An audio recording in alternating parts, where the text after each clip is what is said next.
Hi, it's Dwyer, gamblersadvisory.com, dwyervip.com for non-boxing picks. Remember, the opinion you should follow should be your own. Just consider this video to be a second opinion from a complete stranger online. Andy Lee, Billy Joe Saunders. I believe this fight is a passing of the torch. The bet I'm recommending, let's use actual odds. Right? I think Billy Joe Saunders, if he's upright at the end of this fight, wins the fight. The bet I'm recommending is to take Saunders to win the fight. He's currently a mild favorite in some books at a minus 120. What I want you to do is to then take half the money that you bet on Billy Joe Saunders. Right? If you bet 20 bucks on Billy Joe Saunders to win, what I want you to do is to take half of that, let's say 10 bucks, and put that money on Andy Lee by KO. Right? The reason being is that Billy Joe Saunders, as fluid as he is, as high volume as he is, as elusive as he is, hangs around the pocket way too much. Right? There's some dynamic with Andy Lee that, in my opinion, makes him more of a KO threat than Chris Eubank was when he fought Saunders. Now let's talk about Lee. In my opinion, Andy Lee is an old 31-year-old. Right? He's 6'2". Understand, he went through a rough patch in his career to the point where he actually decided he was going to drop down in weight and fight at 154. Now let me say this, 6'2" guy, right, around 30 years of age at the time, fighting at 154. Now he fought John Jackson. He looked terrible. I know as you research the fight, you're going to see that he beat Jackson by KO. He was being dominated in that match. Right? In my opinion, Andy Lee's reflexes have dulled. Understand, in boxing, power is the last to go. Right? Your reflexes go well before you lose your punch. When I look at Andy Lee, I see a guy who's aware of the fact that his reflexes aren't what they once were. Right? Andy Lee, too, is interesting because historically he's had a problem with slick volume type boxers. The Craig McEwen fight. There again, he looks bad at stretches of that fight. Right? This is a fight from years ago. McEwen was giving him the business. If you look at the official scorecards, they're closer than they should have been. Andy Lee was able to land some big shots late in that fight. The first Brian Vera fight. Lee comes out and drops Brian Vera. Vera gets off the canvas, goes on to beat Andy Lee. Right? Andy Lee really couldn't handle Vera's slickness and Vera's volume. Right? Now he's older. Now he's gone through a rough patch. Right? Now he is getting caught with some punches. In Andy Lee's last 3 fights, understand he's hit the canvas in 2 of them. Right? So, I don't think Andy Lee is going to be able to cope with the youth, the volume, and the movement of Billy Joe Saunders. Now, Saunders doesn't have a big punch, but understand, Saunders is so smooth that Saunders is able to land flush. Look at the Jared Fletcher fight. Understand, Fletcher was an accomplished amateur, has been on the world stage for a long time. Billy Joe Saunders ends that fight in 2 rounds. Right? Saunders, quite frankly, is the kind of young, slick, high-volume stylist who, in my opinion, guys like Andy Lee, older veterans with dulled reflexes, struggle against. Let me say this too.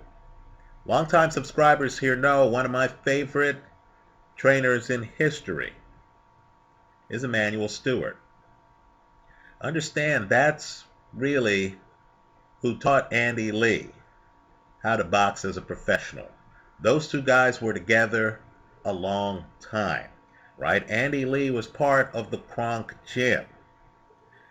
Now, while I have the utmost respect for Stewart, right, the same man who was the trainer for Lennox Lewis, right, the same man who was the trainer for Vladimir Klitschko, right, the same man who was the trainer for Thomas the Hitman Hearns, understand there's a certain pattern to Stewart fighters, right? All of them try to establish a jab, right? All of them always are structured where they have their power punch. Both of these guys are southpaws. The power is going to be in Andy Lee's left hand, right? All of them have their power punch cocked at all times. The theory is that after a while of being hypnotized by the jab, right, a Stewart fighter is then going to come across the top with their blistering dominant hand and take you out, right? It's a 1-2 type thing, right? Most of these Stewart guys also have very heavy non-dominant hooks with their lead hand. So the guy will be peppering you with a jab, then he'll start throwing hooks off that jab, right? I believe that Saunders' style is the kind of style that destabilizes an Emanuel Stewart type fighter. In other words, a guy who's up on his toes, who is just coming in, slipping punches, slipping the jab. Understand, the southpaw stance isn't going to bother Saunders because he's a southpaw, right? I'm talking about Lee's southpaw stance, right? I believe Saunders is going to be able to come in, slip Lee's jab, and then throw a volume of punches, right? I think that these Emanuel Stewart fighters have a hard time getting out of their construct, right? They always want to have that dominant hand cocked. I think they have a hard time. We saw this in the Klitschko-Fury fight. They have a hard time with the guy who is dancing around on the outside, who knows the construct, knows what they're trying to do, knows to avoid the jab, and knows to always be aware of the possibility of a straight dominant hand. In Klitschko's case, straight left. In Andy Lee's case, straight left. In Klitschko's case, straight right. Right? And so I believe that Lee's only chance in this fight is to win by KO. Right? I know Lee's going to have a lot of support in the crowd, but understand, visually, Billy Joe Saunders' style leaps out at you. It's very hard to rob a high volume guy who's making you miss, who's hitting you with counters, who can switch and who can lead. Let me say this too. Saunders is a bit young, right? He's 26, but he strikes me as a young 26. He's been on the world stage a long time. I don't think this guy understands fully how rare these moments are. You know, he's the young guy who doesn't understand that if he loses this match, he might take years to get back to this level of an opportunity. I was watching some pre-fight show on Box Nation, great channel. I believe the interviewer was Bunce. Might have been Sky Sports, I don't know, right? But I was watching some show where the two guys were looking at each other from across the table. Now, Andy Lee's the opposite, personality-wise, of Saunders. Right? Lee was once the crown jewel of Emanuel Stewart's Kronk Gym. Right? Outside, of course, of, the heavyweight champion. Right? Lee was unbeaten. Lee was riding high. Right? And Lee, of course, then ran into problems. That first fight. Right? Lee got knocked off the pedestal. Lee then fought for the middleweight title against Julio Cesar Chavez Jr. Lee started that fight in great form. Right? Looked like he was on the way to the title. Then something happened in that fight, I'll just put it that way, where, according to Emanuel Stewart, Chavez Jr. started looking like the Hulk. Right? Chavez Jr., in one of his better power displays, ends up stopping Andy Lee in the middle rounds. Right? Comes back in the fight. Then, of course, Lee goes through a period where he's fighting guys like Frank Horta, right? John Jackson, and looking less than exemplary. Right? Lee goes to Brooklyn, fights Peter Quillin, gets dropped twice early in the fight, gets off the canvas, is able to get a draw in that fight. So when you look at Andy Lee, when you look at his nose, right? His nose looks like it's taken punishment. When you look at him, when you realize that, he's been through wars. He's won fights that he was losing. Right? He's lost a fight where he was a heavy favorite. He was beating a middleweight champ. Ended up getting knocked out in that fight later in his career. Understand that this guy appreciates the moment. He's more present than Saunders. Right? Now, I'll just say, in some ways, as odd as this may sound, that's a blessing to Billy Joe Saunders. Right? A young guy who is too drunk with youth to be intimidated by the moment. I think Saunders believes he's the superior fighter.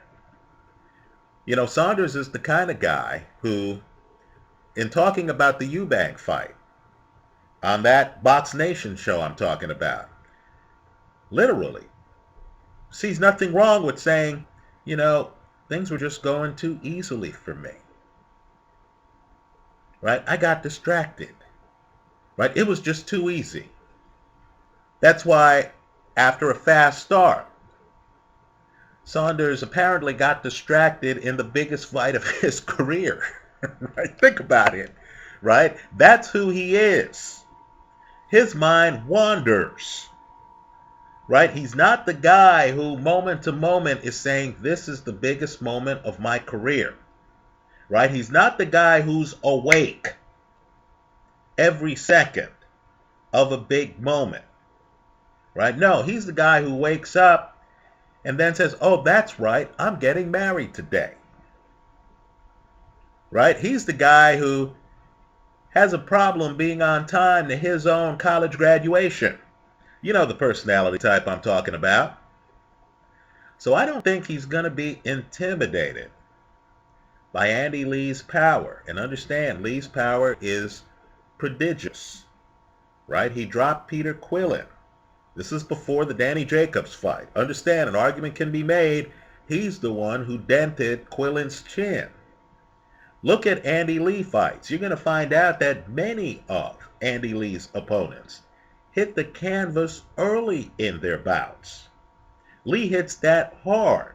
He's clearly throwing punches from some kind of angle that opponents can't read. You want to see a Lee one-punch knockout? And I mean one punch, not two. One-punch knockout. Look at the end of his fight against John Jackson. He hit so hard that a guy who's dominating him walks into the wrong punch and is out cold. Right? Now, some opponents would be very nervous about that. That's not Billy Joe Saunders. In my opinion, Saunders is a bit too lackadaisical. I think he has more talent than Andy Lee at this stage of their careers. But, right, I also feel he's the kind of guy who's not going to jump out to a lead and then be on his back foot. Then say, hey, I got this. Why am I going to risk everything by hanging close to the pocket against a slugger? Right? You know, the guy knows what happened to Craig McEwen late in that fight. Right? The guy knows what happened to Matt Karabov. Competitive fight. Andy Lee, of course, lands a bomb in the middle of the fight. Karabov is disoriented for a while. Andy Lee opens up. Ref stops the fight. Right? Andy Lee's power is the kind that can change the course of a fight in one punch. I'm just telling you that Saunders is not the kind of guy who's going to do what Pernell Whitaker did against Chavez Sr. Right? Build a lead at the end of the Whitaker-Chavez Sr. fight. Whitaker, who knew what happened to Meldrick Taylor, literally backs away from Chavez Sr. and waves at him. Right? Lets him know, hey, you're not touching me. Rather, Saunders is more of the, we'll call it the Timothy Bradley fight style, where Timothy Bradley is fighting Jesse Vargas, has the fight won, and for some reason is hanging around Jesse Vargas in the 12th round. Right? So the bet I'm recommending is to take Saunders at -120 with the hedge, and it's a needed hedge. Don't fly naked here. With the hedge of Andy Lee by KO. Right? I think you need that hedge because I think young guys, you know, can't figure out the danger until they've been hit. I'm not kidding here when I say that to me it actually helps a young fighter's career when the guy either loses or has a close call. Right? Floyd Mayweather wasn't that great on the inside. Then he fights Castillo. Right? After that, Mayweather's so good on the inside that later in his career, when he fights Ricky Hatton after the fight talked about how Floyd was that good on the inside. Right? I'm telling you, one of the secrets to Vladimir Klitschko's success is that Vladimir Klitschko had some rough moments early in his career where he gets blown out by Corey Sanders, right? He, you know, is winning a fight and then loses to Ross Purity because he doesn't pace himself the right way. Same type thing happens to Layman Brewster, right? I'm telling you, sometimes the secret of success is recovering from setbacks. Billy Joe Saunders is unbeaten. He doesn't even know how odd it is to say, oh yeah, you know, I got distracted in that fight. Could you imagine Vladimir Klitschko, you know, explaining a fight and saying, you know what, I got distracted. That's why I lost so many rounds after a fast start. That's why I won the fight by split decision with one judge having Eubank 3 rounds ahead of me. It's because it was too easy, right? You know, I'm from across the street. If you're fighting a guy and it's that easy, put your foot on the pedal and close the show, right? That's not the mindset of Saunders. That creates an opening for Andy Lee. But understand what I'm saying here. What I'm saying is that this fight in Andy Lee's backyard, if it goes the distance with Lee as middleweight champion, I'm expecting his opponent, Saunders, to have his hand raised. What I'm saying here is I don't expect Andy Lee to win this fight by decision. Understand, you're getting even money on Andy Lee straight up right now. Right? The odds makers see this as a very close fight. If it goes the distance, I don't. I like Saunders, right? The bet I'm recommending is Saunders simply to win at -120 hedged with Andy Lee by KO at +200. The split I'm recommending is to bet twice as much on the Saunders side as you're betting on the Lee side. Why? Because, right? If Andy Lee wins by KO, you only have to bet half as much to have the bet be fully hedged. In other words, the betting structure is just to allow you to profit if Billy Joe Saunders wins the fight, as I think he will, while allowing you to break even if Andy Lee wins by KO. You figure out how you want to play it. I just don't see Andy Lee winning this fight by decision. That's how I see it. Let me hear from you. Leave your comments for me here online. Visit us, of course, at gamblersadvisory.com. Thanks for stopping by.